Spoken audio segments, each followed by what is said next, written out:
Current জিন দেখতে হুবহু আপনার মতোই। আপনার সাথেই রয়েছে হুবহু আপনার মতো দেখতে আরেকটি জিন। আজকে আমি আপনাদের সাথে যে ঘটনাটা শেয়ার করব তা আমি আমার এলাকার একজন হুজুরের কাছ থেকে শুনেছি। তো বেশি কথা না বাড়িয়ে আমি সরাসরি মূল ঘটনায় চলে যাচ্ছি। আমি হুজুরের মতো করে বলার চেষ্টা করছি। ঘটনাটা 1989 সালের কথা। তখন আমি সদ্য একটা মসজিদের খাদেম হয়েছি। আমি ময়মনসিংহের কোনো একটা গ্রামের মসজিদের খাদেম অর্থাৎ মুয়াজ্জেম। আমি নতুন জায়গায় নতুন কাজ বলতে গেলে নিজেকে তখন এতটা গুছিয়ে নিতে পারিনি। প্রথমে বেশ কিছু সমস্যা হলেও পরবর্তীতে আমি দক্ষ হয়ে উঠি। দিনকাল ঠিকঠাকই চলছিল। এক সন্ধ্যায় আমি মসজিদের মাইকে মাগরিবের আজান দিয়ে মসজিদে বসে আছি। হঠাৎ কোথাও থেকে যেন কেউ আমার ঠিক পিছন থেকে আমার নাম ধরে ডাক দিল। আমি এমন কিছু আশা করিনি, কারণ আমি এই গ্রামে নতুন। সেই হিসাবে কারো পক্ষে আমার নাম জানার কথা না। কিছুটা অবাক হয়ে পিছনে তাকিয়ে দেখি একজন চাদর মোড়ানো বয়স্ক লোক দাঁড়িয়ে আছে। আমি তাকে কিছু জিজ্ঞেস করার আগেই মসজিদের মুসল্লিরা আসতে শুরু করে। তারপর মসজিদের ইমাম, আমি আর বাকি মুসল্লিরা মিলে মাগরিবের সালাত আদায় করি। কিন্তু নামাজ শেষে ওই বয়স্ক লোকটাকে আর কোথাও দেখতে পেলাম না। ওই দিন আর কিছু ঘটেনি। ঘটনার বহিঃপ্রকাশ ঘটে তার পরের রাতে। মসজিদের পিছনে থাকা ঘরে বসে আমি হাদিসের বই পড়ছিলাম। তখন হঠাৎ ঘরের বাইরে থেকে একজন আমার নাম ধরে ডাকতে থাকে।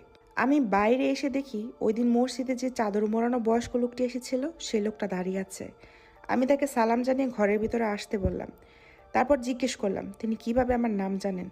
লোকটি আমাকে অবাক করে দিয়ে বলল, আমি তোমার সম্পর্কে সব জানি। আমি এসেছি তোমাকে একটা কাজ দিতে। তুমি আমার একটা কাজ করে দিবে। আমি জিজ্ঞেস করলাম কি কাজ করে দিতে হবে। লোকটা জানালো মসজিদের পূর্ব পাশে একটা পুরনো মাটির দোতলা ঘর আছে। সেই ঘরের দক্ষিণে কাঁঠাল গাছের নিচে একটা কঙ্কাল আছে।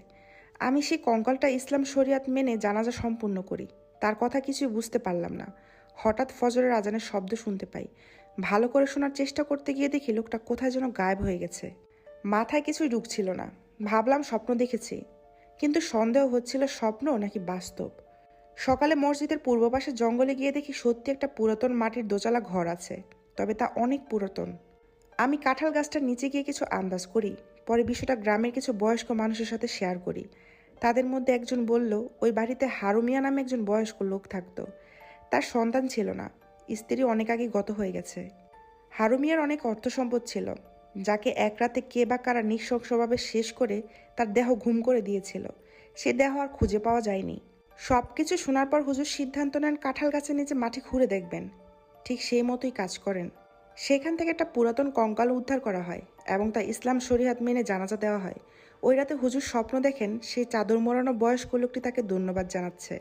হুজুর তাকে তার পরিচয় জিজ্ঞেস করলে লোকটা বলে, তুমি আজকে যে কঙ্কালটা উদ্ধার করেছো সেটা আমার দেহের কঙ্কাল, আর আমি সেই দেহেরই কারেন জিন। এ বলে লোকটা গায়েব হয়ে যায় এবং এরপর থেকে আর কখনোই দেখা যায়নি।